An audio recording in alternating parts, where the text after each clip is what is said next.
Today we are going to talk about solving multi-step equations. Your I can statement is, I can solve multi-step equations. With this equation we start out with distributive property. 2 times x is 2x. 2 times positive 3 is positive 6.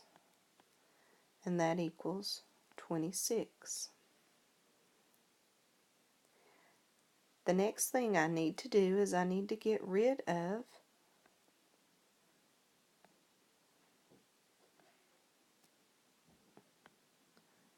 I need to get rid of this plus 6.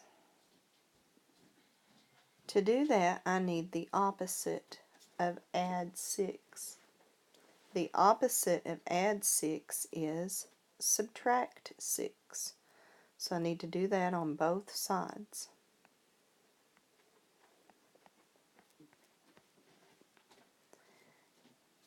Now I need the opposite of multiply by 2. When you have a number and a variable side by side, it means multiply. So the opposite of multiply by 2 is divide by 2. That divides out to 1, so x equals 10. A multi-step equation. Here we have another multi-step equation with distributive property. So we're going to distribute the 4 that's on the outside. 4 times m is 4m, and 4 times negative 3 is negative 12. And then I'm just going to rewrite equals 24. And you should notice, like in the last one, this is a two-step equation. So you should be familiar with that. And now I'm going to get rid of minus 12. So I'm going to add 12 to both sides.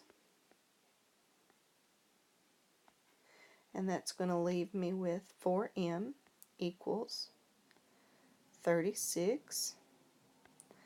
And now I need to get rid of multiply by 4. So I need to divide by 4.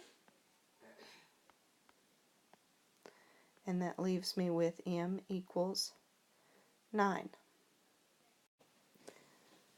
Sometimes there are equations where you have to combine like terms.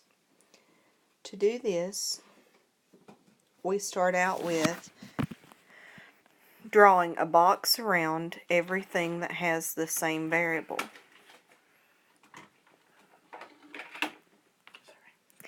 And then we're going to underline or circle. Let's circle. Circle just the numbers.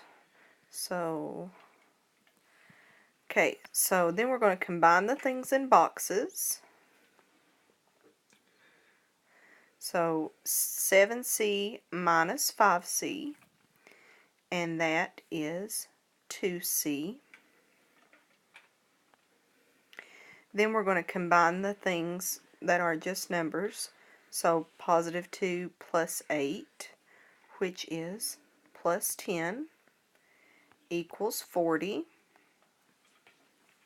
You should recognize that we are now at a two-step equation.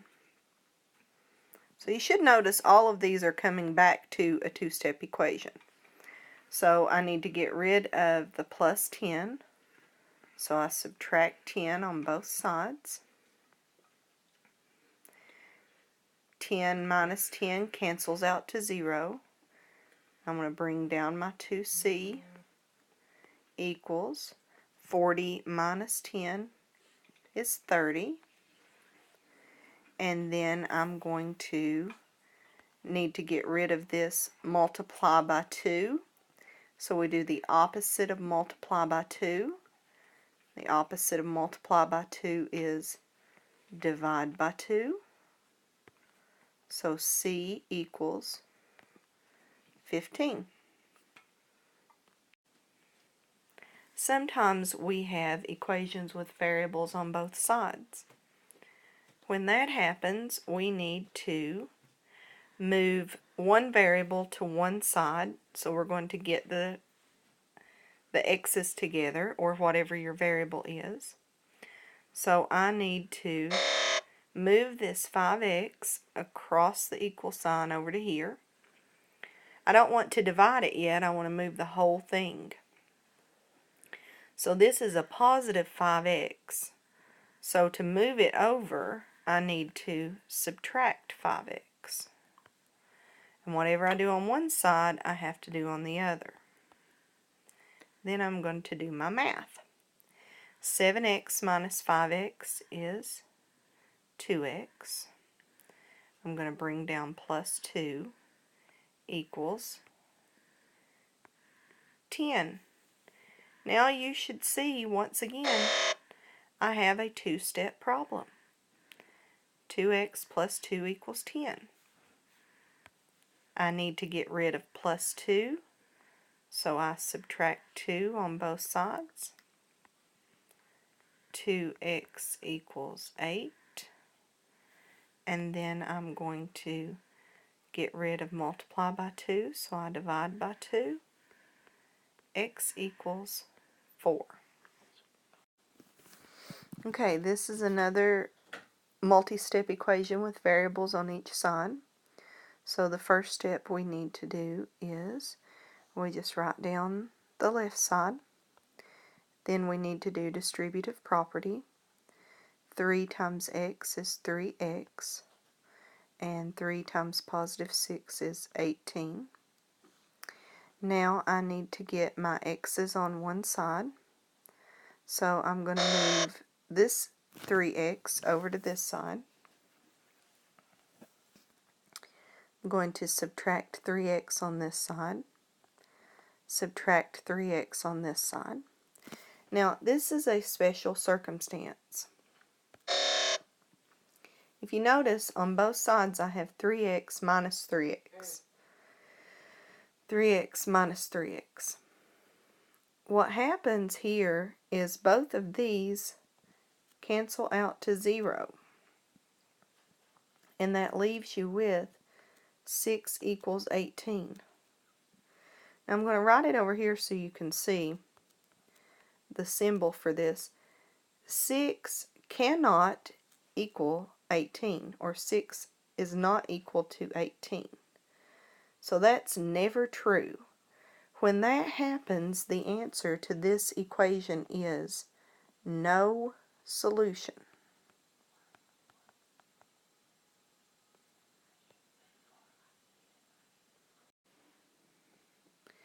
Okay, this is another example of a multi-step with variables on both sides. So I'm going to write down this side because I don't have anything to do with it. Then I'm going to do distributive property. 4 times x is 4x. And 4 times 3 is 12. So now I need to get my x's to one side. So I'm going to subtract 4x from both sides. So 12 equals 12. I'm going to write that over here so you can see it without the line. 12 equals 12. That is true. So when that happens, our answer is infinitely